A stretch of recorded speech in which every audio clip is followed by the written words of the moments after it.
Well, this is a service I've been looking forward to since we arrived back in town on July 12th, late at night. Would have liked to have done this a whole lot sooner, but summer happened and people from the team were here and there and everywhere, traveling all over the place, so it was hard to kind of pull everybody together. But as we looked at the fall, it seemed fitting that this was a good weekend because last weekend we had our missions conference with a special speaker. And so this is kind of like a bookend to that, and it brings it back home to some of the things that we're already doing. So today you're going to hear from various members of the team as they share about that experience. You're going to hear from a couple that live down there. We're our hosts, and by God's work, providence, I believe, happen to be in town. They live down there, but happen to be in town for this, and are able to join us today. So it's all about the trip that we made to a ministry called Casa de Luz, which means House of Light, in a very little insignificant town that you probably never heard of in your life, called Primo Tapia, which is about 45 minutes or so south of Tijuana, down the Cabo. It was a place that I visited. I had the opportunity to visit about a year and a half ago, actually in January of last year. And it was a very challenging thing, and I came back and I shared that, and I was pleased how very quickly the response I got here was, well, when are we going to go? We actually tried to get there last year, but it was a little bit too last minute to kind of put it all together, so we decided we needed to put more planning into it, and it worked out for us to go this year. So that's the team that went down. I was sometimes asked, what is the return for the investment? And I said, well, my return was we got all 15 of us back into the country, which was no small feat when you figure we crossed 2 borders going down and 2 borders coming back, and not the easiest borders to cross these days either. So I take particular satisfaction in the fact that everybody's back and they're not my problem anymore, unless they decide to make themselves my problem. So great team. You can be very proud of this team. I just really had the sense that God had put this team together because, but probably others will talk about this, and it was a great working together. I want to say I've traveled with pastors. Hands down, I'd rather travel with this team anywhere in the world than with another group, although 2 of our pastors were along, but they're pretty good guys to travel with. So Esmond and Bill, we all got along really good. One of the first things when I arrived at Casa de Luz last year, and going into the children's compound, was a mural that was on the back wall of a playground area. And I'm going to read it in Spanish, I'm going to read it to you in English, because I think this verse is not, they put it up there because I think this verse is really symbolic and significant about what they're trying to do.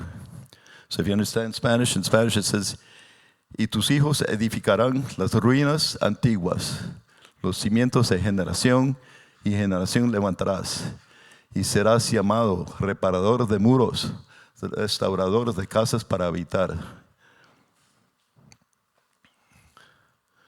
Which comes from Isaiah 58:12. Your children will rebuild the ancient ruins and will raise up the age-old foundations. You will be called repairer of broken walls, restorer of streets with spines. I think that typifies what drives them and what keys them and what goes on.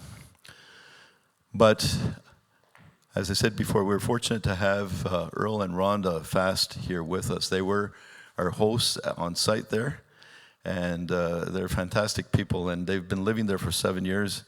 I think they're becoming more Mexican than Canadian by now. They probably eat more Mexican food. We ate a lot of Mexican food. I noticed that when we crossed back over into San Diego, most people couldn't wait to get to even McDonald's. I thought, what was that? Mexican food kicks butt all over McDonald's, But anyway, Earl and Rhonda, it's great to have you here with us. And so I've invited them to come up and to tell us a little bit more about Casa de Luz, where it is, and what they do, and then we'll be hearing from the team. It'll give you just this overview of what Casa de Luz is all about. So Earl and Rhonda, would you come up, please?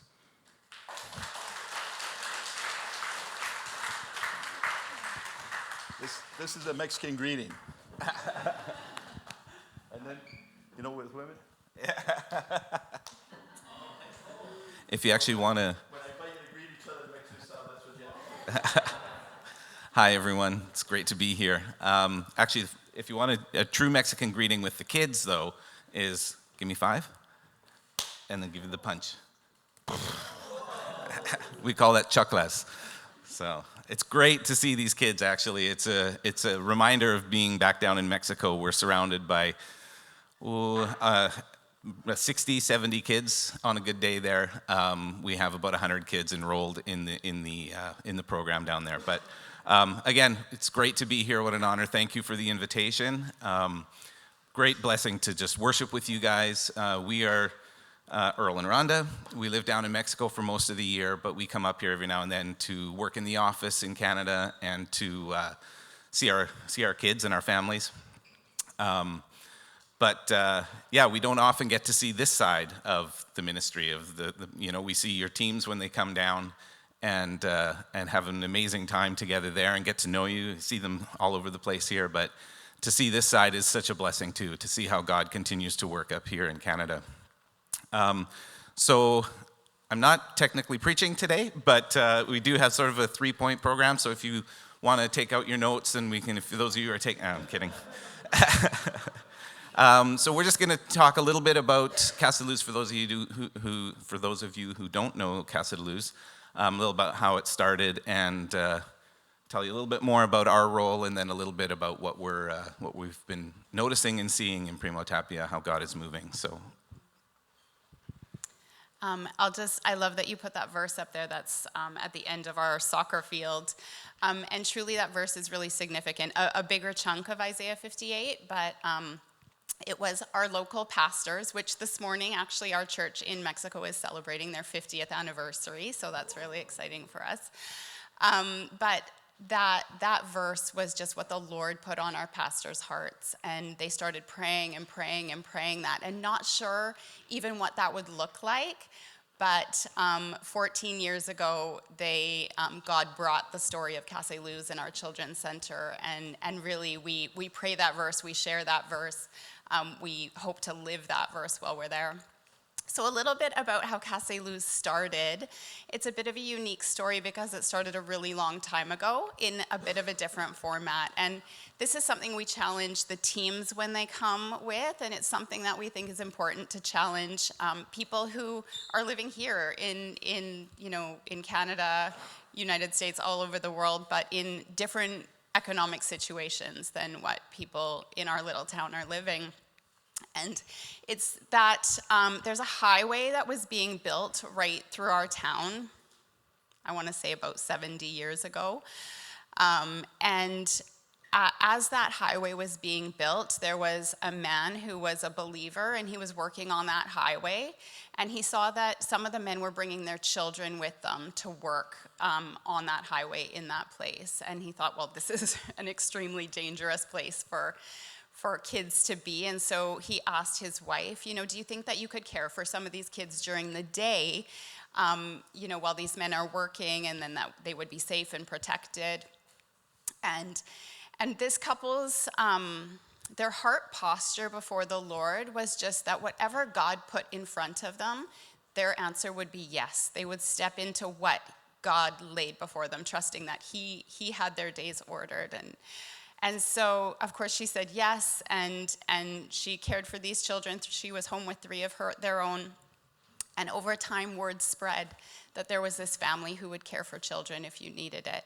And so people started coming from longer distances and would bring their children, and daytime care turned to overnight care, turned into long-term care. And like I said, this family's answer was just always yes to what God put in front of them. And over their time of doing that, they had over 100 children come into their care. They didn't have any support, any subsidy, any government provisions, but they just relied on God, on prayer. And their stories are wonderful about how the Lord provided. That was the very beginning of the building, that yellow building that you saw up there, of our children's center. That was their home. They built that out bigger and bigger as they had more and more children and as the Lord provided.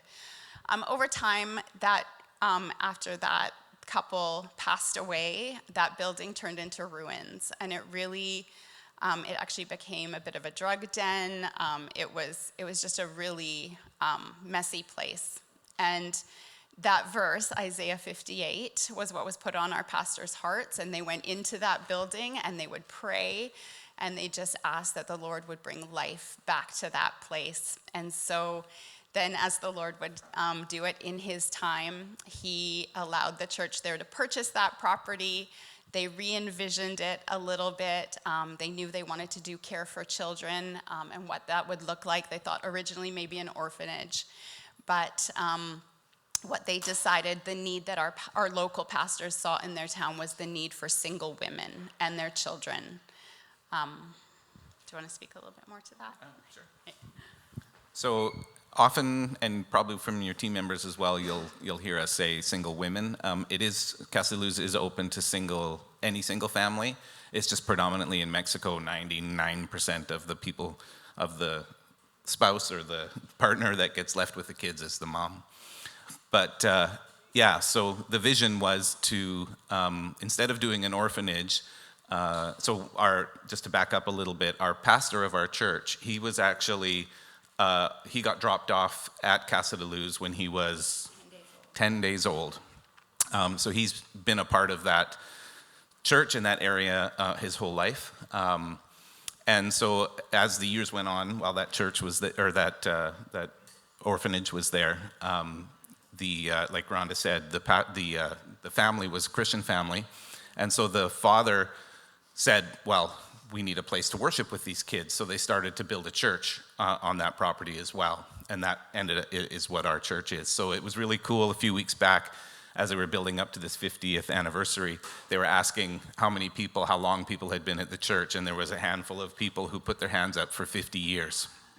And there's still, those handful of people were people who were so in part of what was at that time called Casa Hogar. So as the partnership began with the church in Abbotsford, they had been doing a church in Abbotsford, the Abbotsford Vineyard Church, had been going down for a few years, just doing ministry down there, doing 1-week trips like your team had done.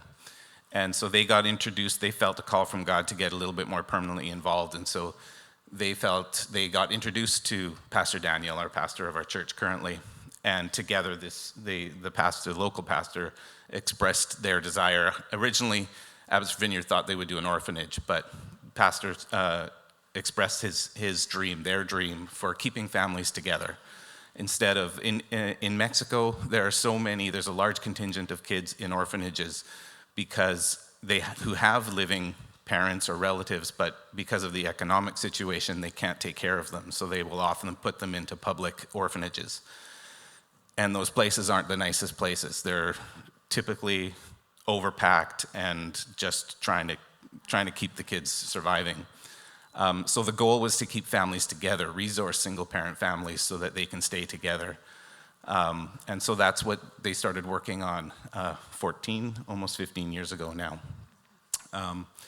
It's been really cool. The ministry has grown. It started with, I think, 7 or 8 kids. And like I said before, we're up to 100 kids on the paperwork. Due to stability and instability, we have lots of kids sort of coming and going, but we try to manage that balance. So God has been doing some amazing things. Often when people ask us, like when you think of a ministry in Mexico, you think orphanage. And so people ask us, what's the one line that describes your ministry? And we really don't have one because we're involved in so many different areas. We're involved with childcare, feeding children. With the moms, we have a ministry specifically to the moms. Essentially, our children's center is the doorway to getting into the family. And so we run a women's ministry. Ministry to the men, if there are any men around. Like I said, it's quite limited. But then also, as Casa de Luz started to grow over the years, we started a youth program, because the program started with little children. But that program over the last 7 or 8 years has grown to up to 40 kids. So it's amazing to see what God is doing there. If you want to. Yeah, we just want to highlight a little bit of the work that we're seeing currently God doing there, and I would say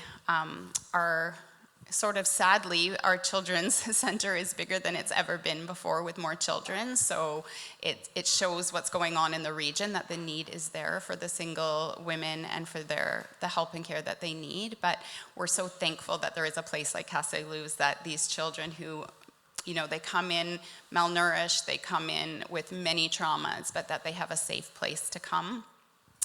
And in our women's ministry, we've been so thankful to see so many women over the last year come to Christ. We just had baptisms again last week, and we had a couple of our Casa de Luz moms be baptized, and then actually some of the men who are in these women's lives be baptized, which is kind of a first step. A first time we've really seen that there are men who are sort of partnered with the women, coming and saying, we want this and we want to build strong families. And so that's our hope, and that's a dream, that we wouldn't just be working with single women, but that we would start to, need to have a ministry for families. And building marriages, and so yeah, that's another story and a dream.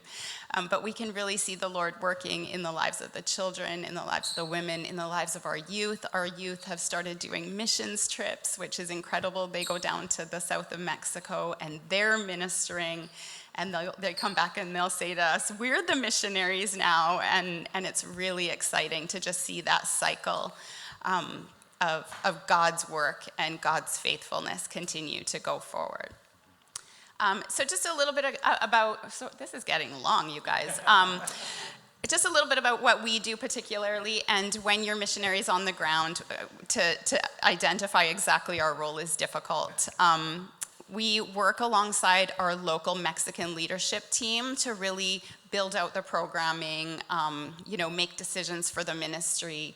But we do that all alongside local leaders, because they know what's best for their town and their community. And so we step in and help there where we can. We also work in communications, doing sort of all of like this stuff, all the web stuff, and I don't know, what we call other jobs as required that pop up on a daily basis. Yeah. Do you have anything else?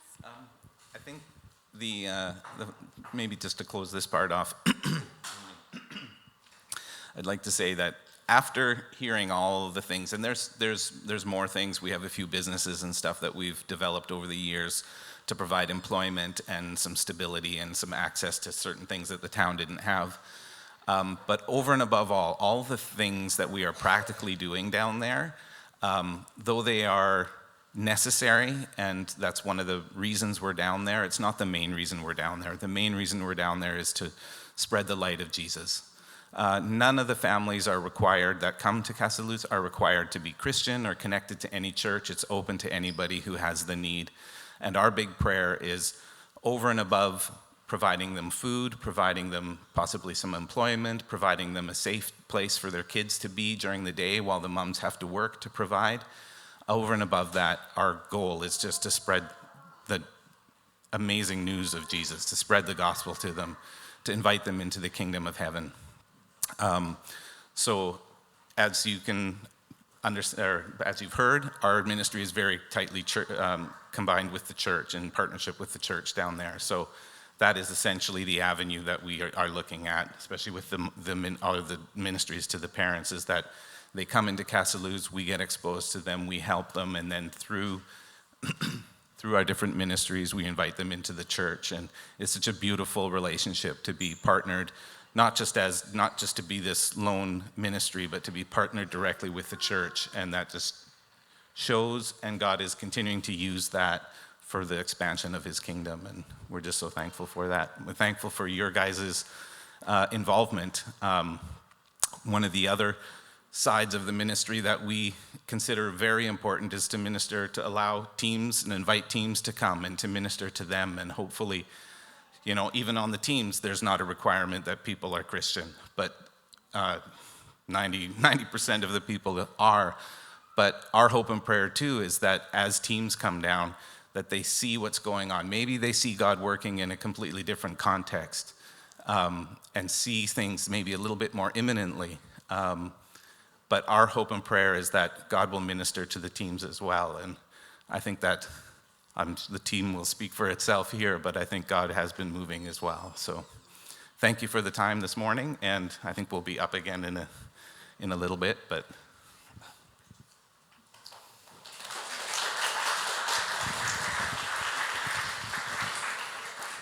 Thanks, Earl and Rhonda. And there's probably so much more that can be said. You might have some questions. We are planning for a Q&A time after the service and during the time that we would normally have adult Sunday school. So you're welcome to stay, have your questions for Earl and Rhonda. They'll stay for a little while with us, but also for the team here to be able to answer some of your questions that we can possibly answer.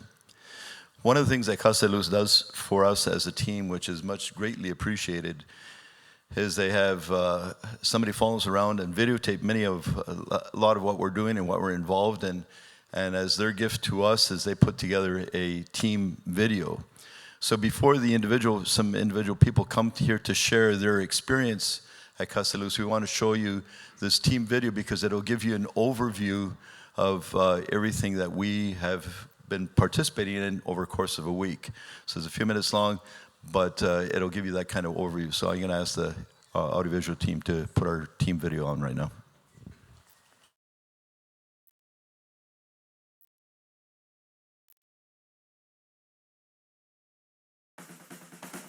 When I come here, I really embrace like the whole team that working together in unity. I saw a lot of team members that they have prepared a lot of crafts, a lot of activities for the kids. So I really deeply touched by what they have done for this trip. I think it's a really good experience, and I would encourage families with children to come. This is a low-risk mission, and then it's for the whole family to enjoy, to see, to get a taste of what the ministry is like, and then it's a good showing for the children how blessed we are out in the world. I'm Anne. I'm going to show you how to make a Vietnamese roll. Get to know a lot of the youth, but I didn't really expect them to be so hospitable. And when we were there, I got to see how people here really are and how they're so loving and trustworthy. And I also got a shirt, which is pretty awesome. They're just really caring and they just want to get to know you. I had a really awesome time there spending time with them, even though my Spanish was no bueno, even though we couldn't really communicate as much. It was more like hand signals and them just like inviting us to come and play, and just seeing them like smile the whole time. Like they weren't thinking about anything else besides having a great time with us and just spending time with each other. It's almost like you had a bunch of brothers and sisters. I find the kids here are actually more healthy, and both physically and mentally. I think they're more healthy than our kids in Canada. Our kids in Canada maybe like they are more educated and they may have more stuff, but they might not have the genuine, the more pure joy that the kids here have. There's lots of challenges like ahead of them, but on the other side, I find the local people really help each other, even though they don't seem to have much. There's some kind of friendship and collaboration happening in the community. That's how I feel. Really learn from the group here, all the people, the Mexicans, ministry in Casa de Luz, for all these years of their effort putting in. We have a good place to stay in the compound, and then good programs is really effort of lots of. It's a lot of effort and financial support to put together to make come to today. I heard many stories, that life transformation stories, and I saw the staff that they're working here, the patience and the love that they pour into the ministry. Their life has been transformed, but also they become a giver as well. They give back to the community. So I feel so encouraged by the power of their stories. I can see the way people worship at church. It's really lively and really energetic and give you, like, motivate you. It's different than how we do at church back home. So that is really touching. Thank you for being here today. God bless every one of you guys for being here and being part of this and being a blessing to the people that we're going to go meet. When you come to this place, and I can see a lot of family that brokenness, and all they want is just to get a job and then find some income that they can have food on the table. They're happy and they welcome us and they appreciate what we did for them. So they can see the love that we gave them, and they know that our God are good. So the people that they see that always so loving. Have learned during my time here in Premier Tapia is that being present and loving others as God would have us love, and to just walk alongside others. I would recommend anyone to experience it, kind of a taste of what a missionary might do. We're still protected. It's kind of under control exposure of what really happened. But you still get a glimpse of what the real world might be.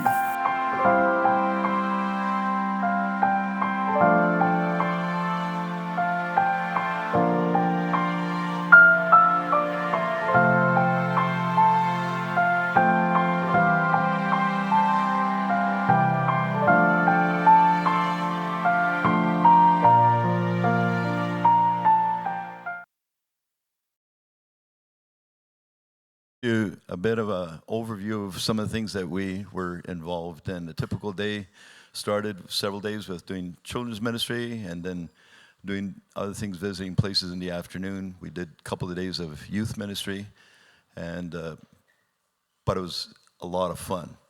And I wish we could give time to every single member from the team to speak, but there were 15 of us, and I know some of them were involved in the Cantonese reporting yesterday. So we have a few that have agreed to share their experiences.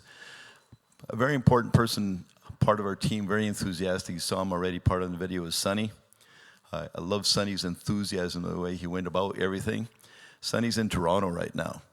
But out of impulse, I texted him the other day and I said, hey, Sonny, if you send me a video, we'd love for you to be part of this reporting time because you were significant in your involvement there. And so he complied, and actually yesterday I think I got this and got it to our AV team and they put it up. So here is Sonny's report.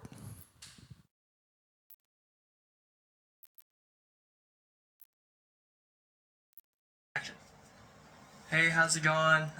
It's Sunny, if you guys don't already know me. I'm in Toronto right now. I got a lot of decorations going on here, but so one thing that really stood out to me in my time in Casa de Luz was, I think, the community there.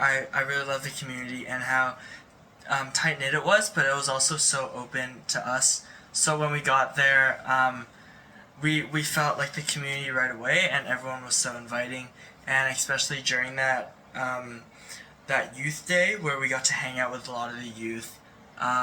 For me especially, I really bonded with them really well, and I just got to know them a lot better. And they were really like inviting, and they were like, hey, you want to come play this? You want to come play that? And then I got to do a lot of things that I normally wouldn't do, and we had a lot of fun that day. And just seeing that they could include everyone, and even people that were just sitting to the side.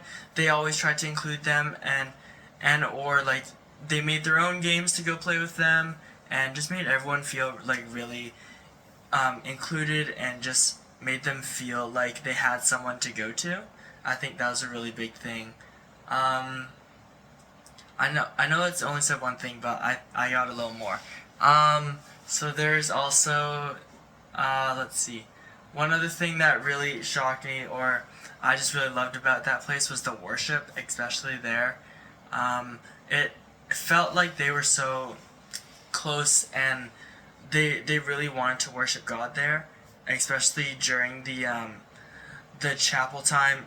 We really saw their passion, obviously, and they were like dancing, and everyone was just so into it, and they didn't really mind what each other were doing, but they were there to support each other as well. If anyone needed help, like they would lay a hand on them and start praying for them, but they also praised God with a lot of heart, and they just gave all their energy to Him, and it just made me feel like a bit different, because I see like myself while I'm in like the West Coast, not very like participating while in worship, but once I got there, it almost like gave me my own push to do things like them, and it pushed me to worship differently, obviously, and to like to be like different, and it's okay to like be louder, or to worship God in a different way. It's just to, if you want to dance, dance. If you want to raise your hand, raise your hand. If you want to just sing really loudly, that's okay too. And I think I learned like a big thing while I was there is just everyone is so open there, and it's a really just a big community where everyone just wants to help each other. So I think that was the most important thing that stuck out to me. So yeah, that's me. I hope you guys have a good rest of the Sunday worship.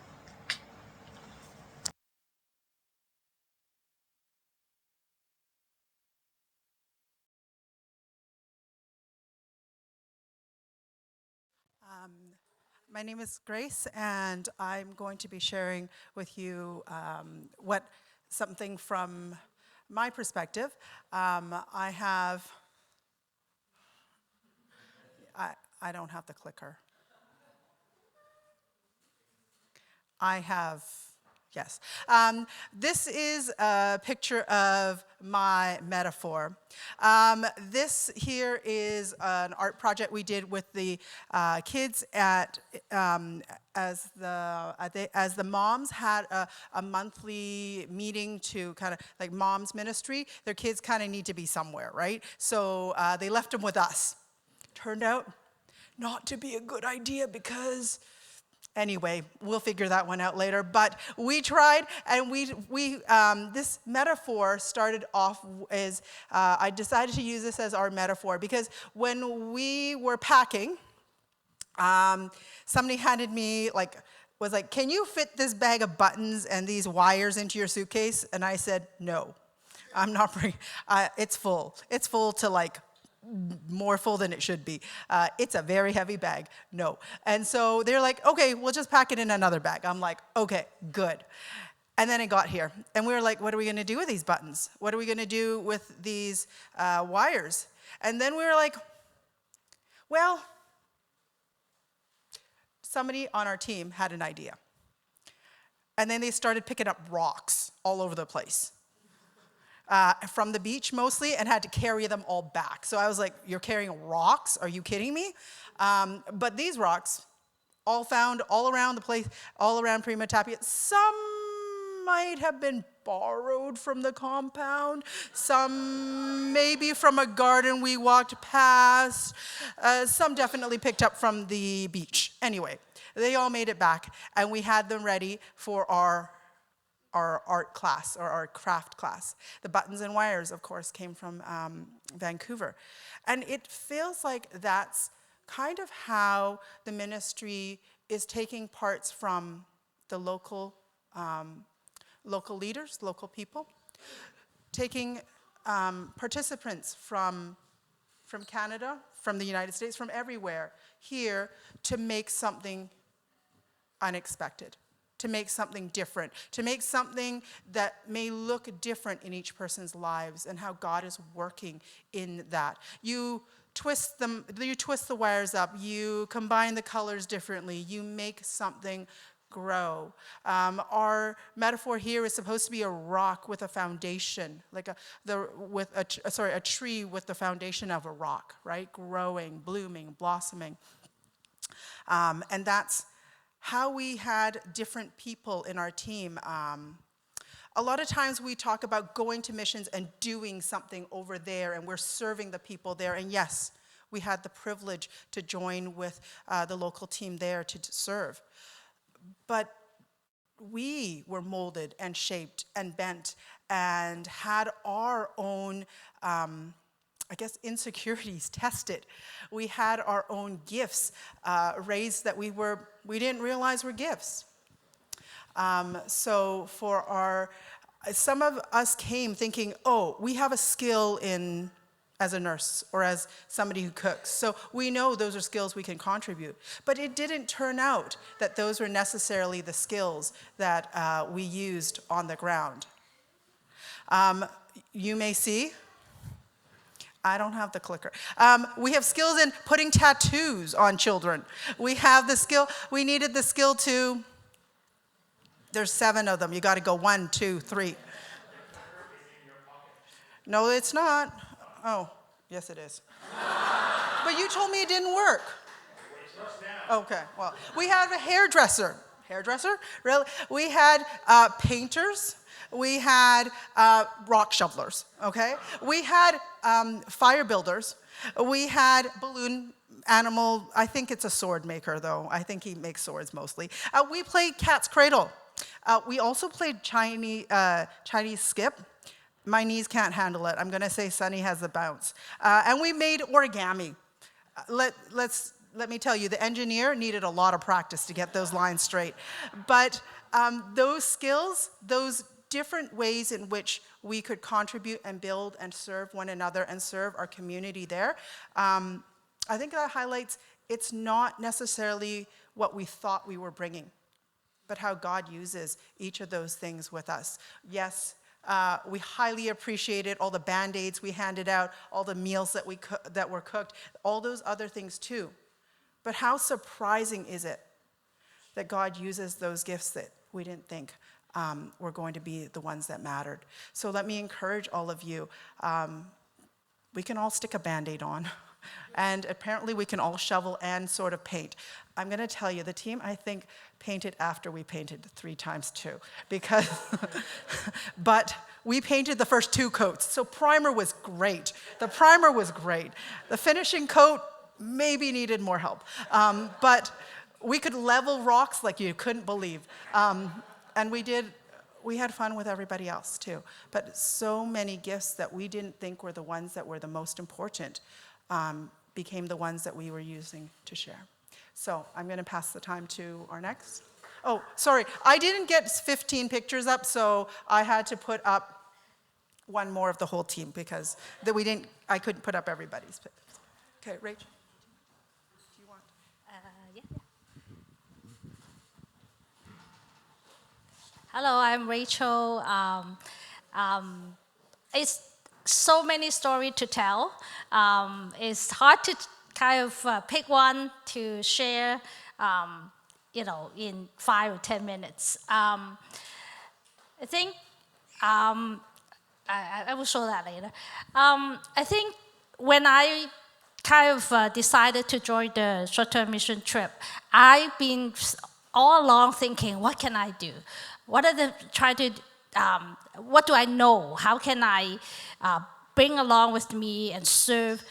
But afterward, the truth is, I have received so many blessings. I have myself that benefit from the trip the most because from what I see, from what I hear, my perspective change. I got to know a very different culture who speak a different language.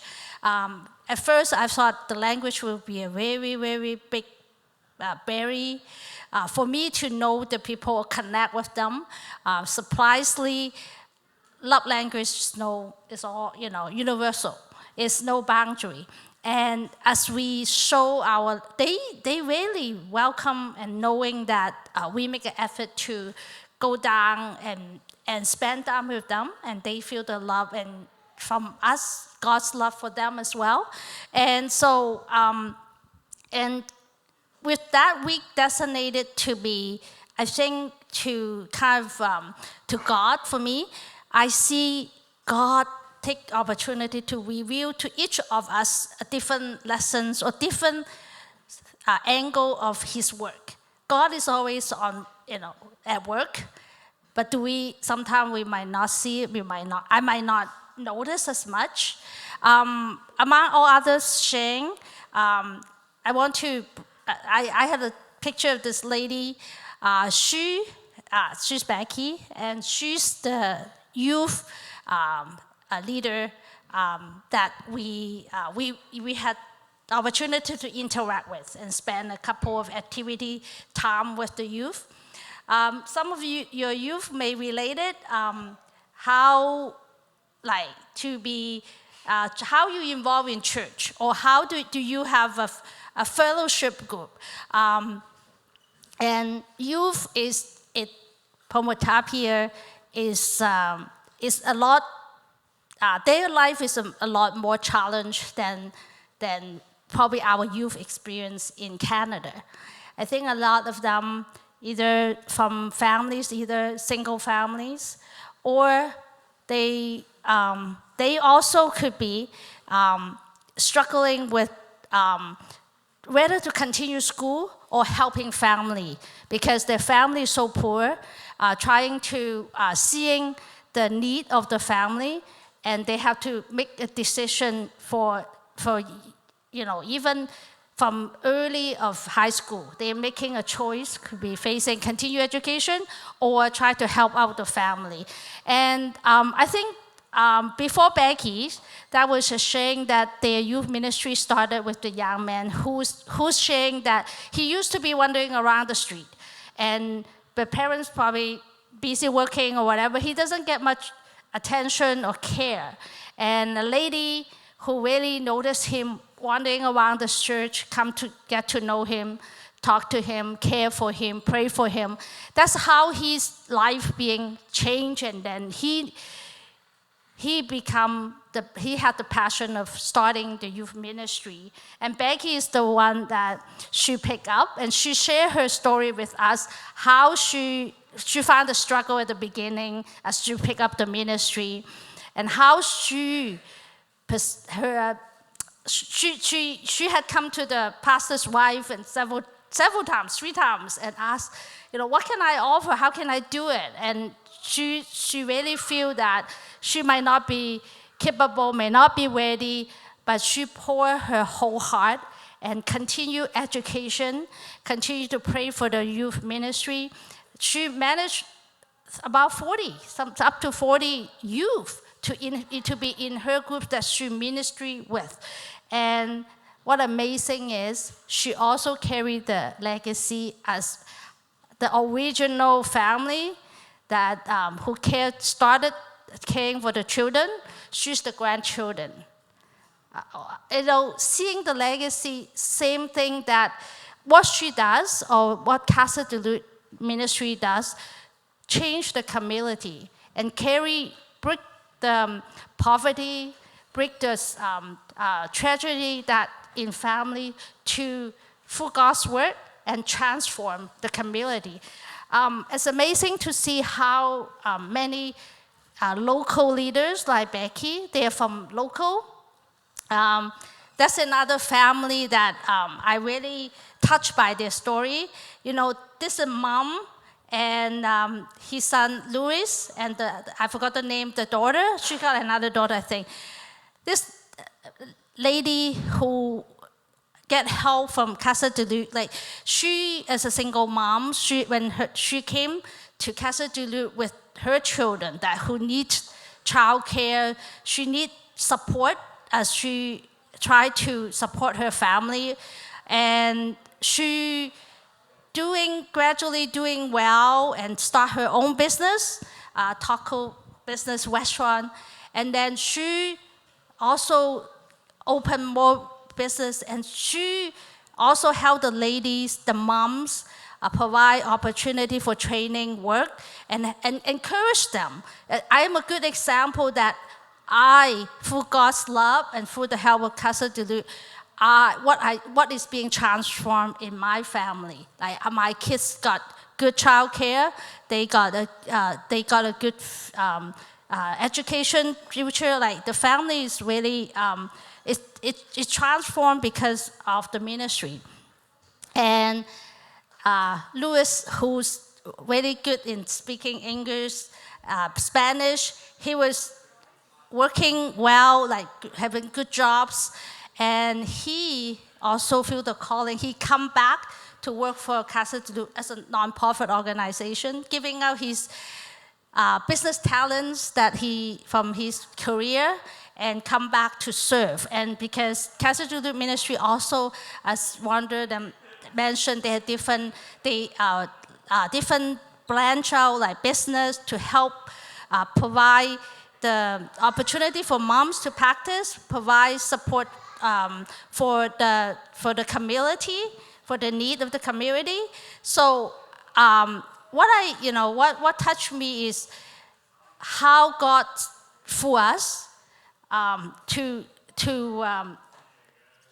build up the community, and then the community, people from the community, they feel the love, and they come back and change their community.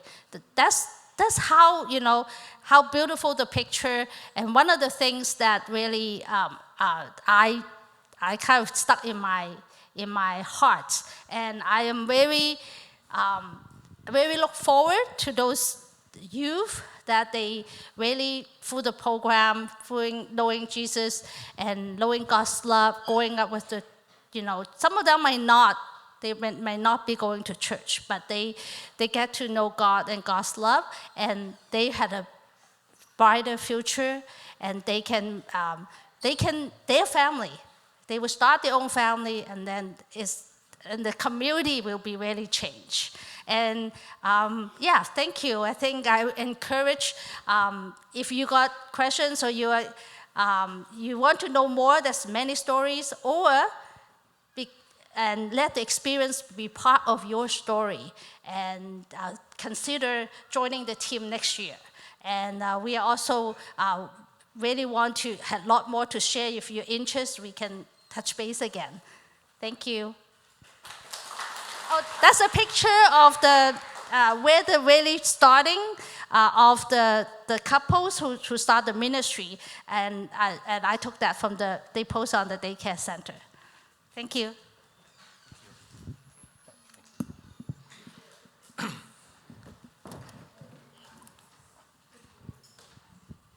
So in one of our initial briefings that we had right after breakfast, and I asked Rhonda, I was like, what is the mindset I should be coming to with the kids?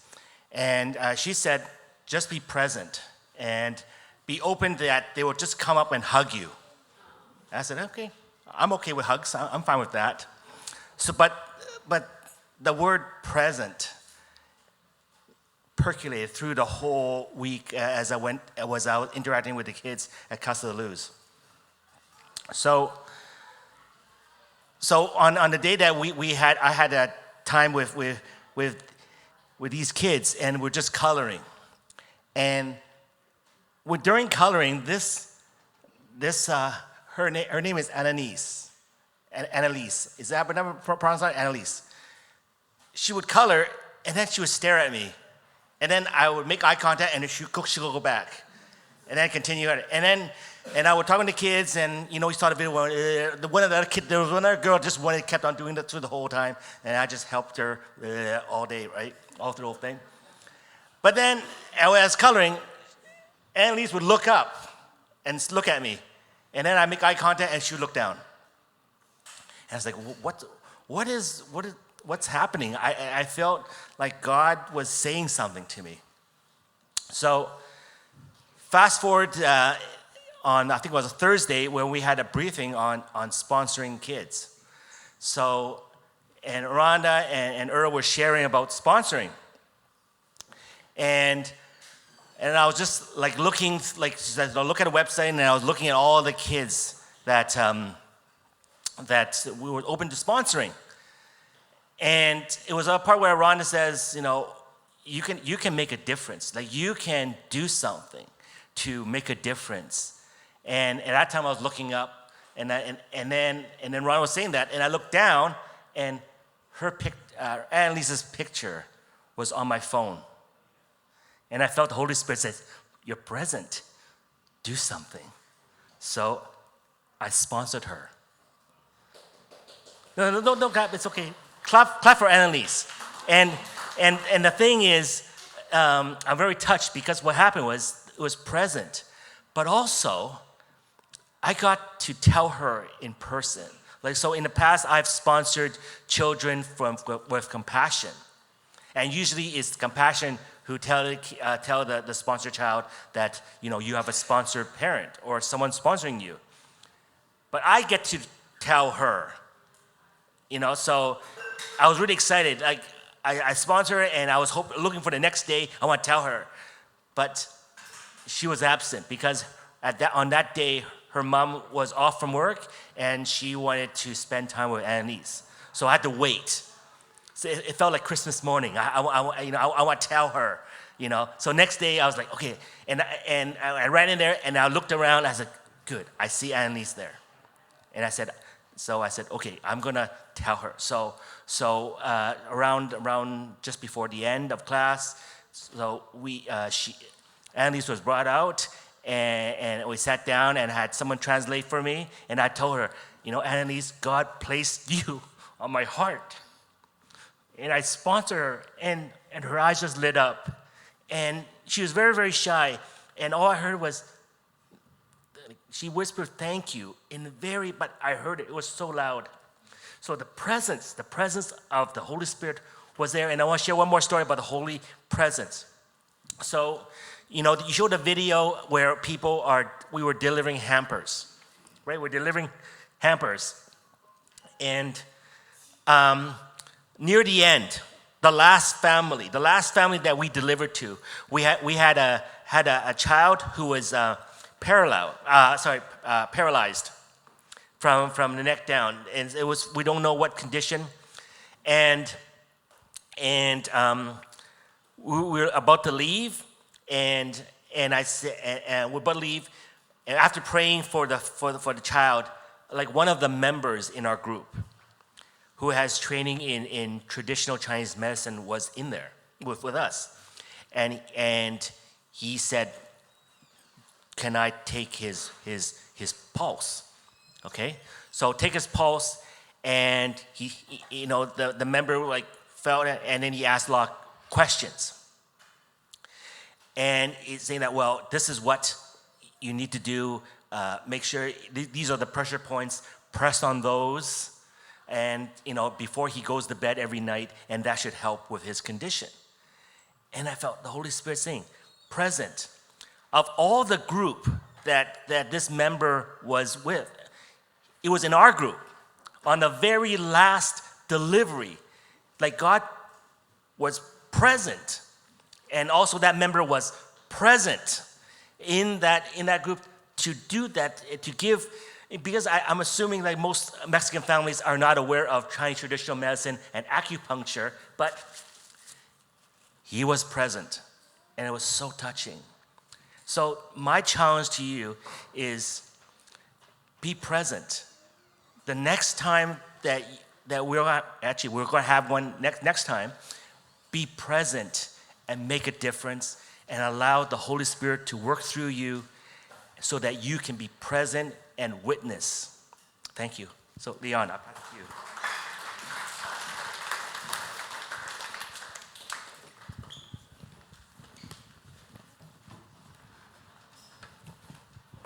Morning.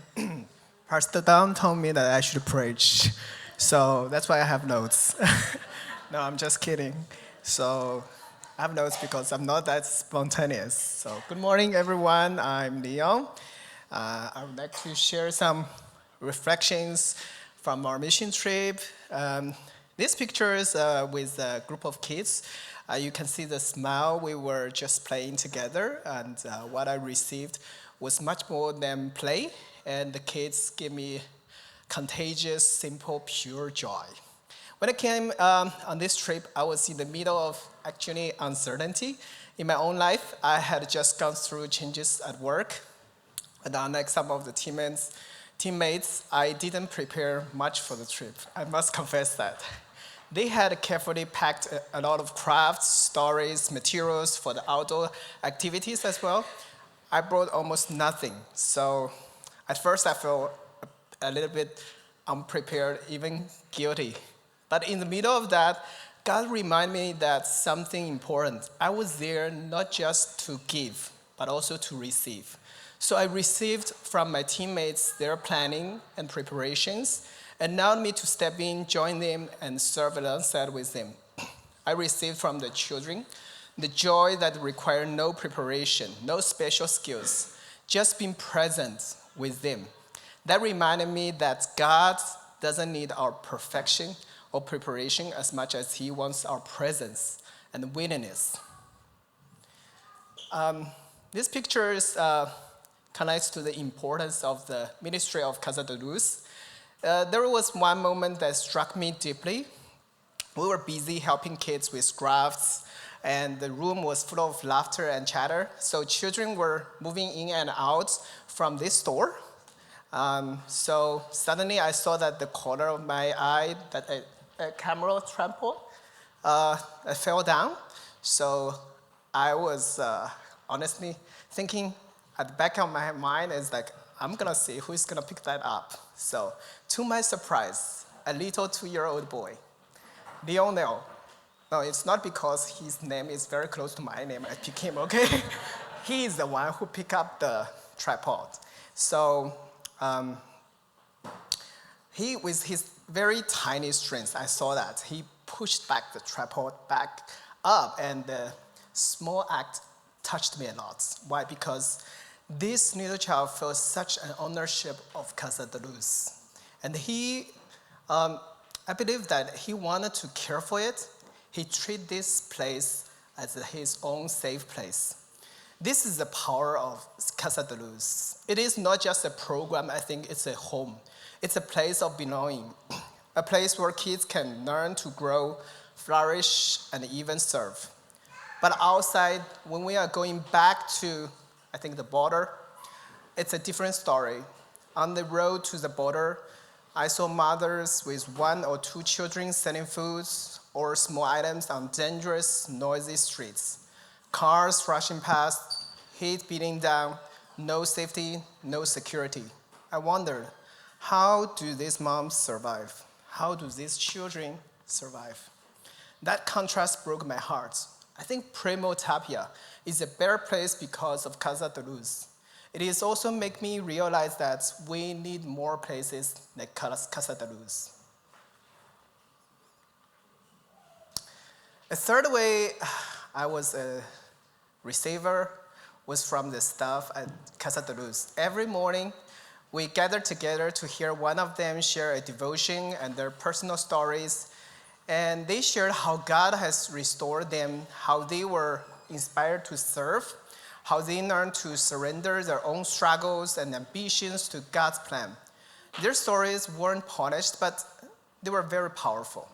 They showed me that this ministry is not about perfect people serving from strength, but about restored people serving out of God's grace.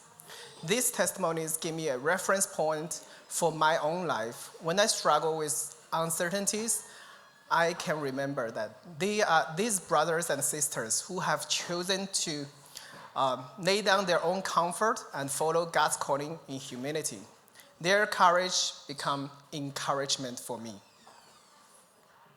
This picture I want to share is simply because it's very meaningful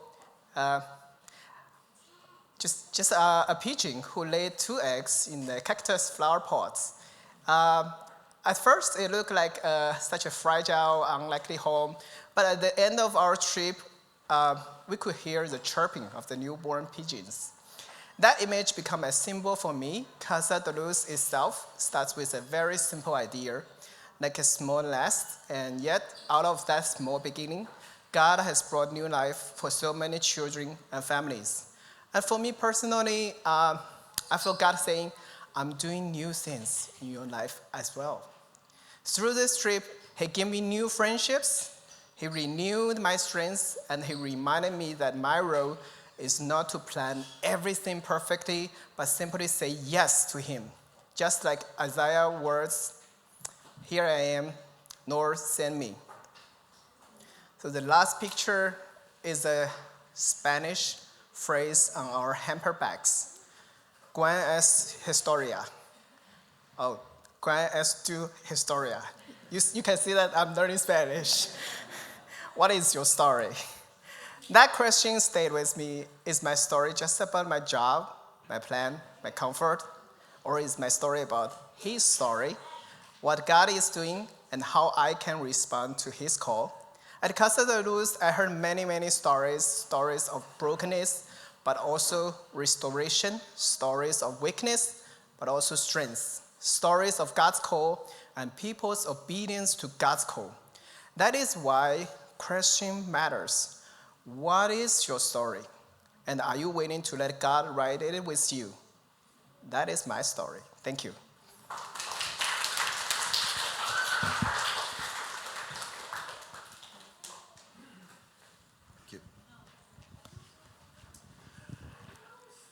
So it's easy to sit here and take in a lot of stories and say, that was really interesting.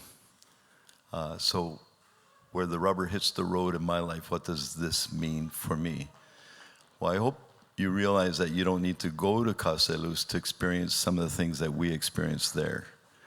God has opportunities for you and me every day as we go about our everyday lives, if we only ask Him to open our eyes to see what those are. We can be a house of light in this community. And as your pastor, that would be my vision for Pacific Grace Church, is that we become that house of light in whatever way God chooses to turn on that light. But I would be amiss to close without giving you an opportunity to hear how you might be a part of things. And so I've been inviting Earl and Rhonda up one more time here just to tell us a little bit how you might be able to get involved.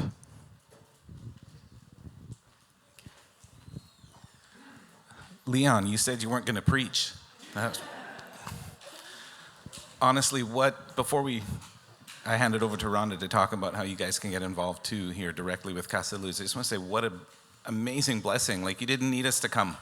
Having your people talk about it is just amazing. And again, it's so good. We're going to take the stories that you guys talked about, the impact that God had on you, and bring those back down to Primo Tapia and tell the people there what God has been doing in your lives through this. And so what a blessing. Thank you, you guys. There are so many ways that we want to encourage you guys to get involved. We know that going on a trip isn't for everybody, but I did see in our calendar that there's already dates booked for next year for your church, so that is on the table. We want to encourage you. It's a really lovely place to come, and you can talk to other people in this, in your congregation here, because they can attest to the comfort and how safe it feels, and all of those questions you might have about, descending into this small town in Mexico. But we just ask specifically that you would pray with us for our ministry. We really believe that it is the work of praying people that have got us to where we are.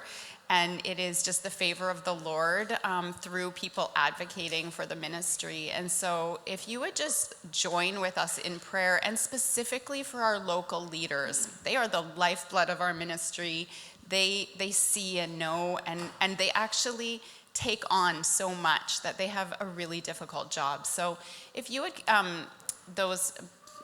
Leon, I think, had the photos of them up there, but they're all on our website too. You can go have a look at them, print them off, and just, put a reminder to just pray for the leaders of the ministry. It would be so valuable. And another way, like some of the team members shared, is through child sponsorship. It creates a really unique connection to the ministry. We are always in need of child sponsors. It's how we do everything that we do at our children's center and our youth program. And it really does connect you in a way that is really relational. We try to keep, it's our job, part of our job, to keep the sponsors really up to date on how the kids are doing. So you'll hear from us 4 times a year. You'll get a video from the child once a year. You'll get an update from their teacher about how they're doing. And it really is just, we like it to be relational. We want you to be praying for these kids, to be learning about their lives, and to have them as part of your life. And same for the kids. You can send videos back to them, and they know who their sponsors are, and they love receiving mail, and it's really special. And it creates this, I love that you guys use the word present, a couple of you, and presence, and it really does become a presence in their life. We go into families' homes, and they have photos of their sponsors up on the walls in their homes. It's so meaningful to them that someone somewhere else has decided to pour into their life. And it's a really beautiful picture of the kingdom of God at work, I think. So those are just 2 ways, really: prayer for our leaders and through child sponsorship. I think Don had set up some cards at the back there. So there's some kids, if you want to look at some kids who need sponsors, it's all up on our website, which is casadeluzmexico.com. So you can always have a look there and see who needs sponsors too. And we'll be around to answer any questions after if you have any questions about that too. Anything else? Good. Thanks, guys. And if you're at all interested in going next year with us, we already have our dates. We've put our money down. I put my money down, so I'm counting on you getting behind it. I'm counting on the missions committee agreeing that this is a good thing to do because I put my money down for it. So mark these dates on your calendar, June 29th to July 6th. We're going to be on that plane flying down to San Diego and making our way to the border and meeting up with the vans from Casa de Luz and going down and having a phenomenal time. And I look forward to the stories that we're going to have when we come back, and I hope you are interested in at least what would like to find out more about it. You can talk to me.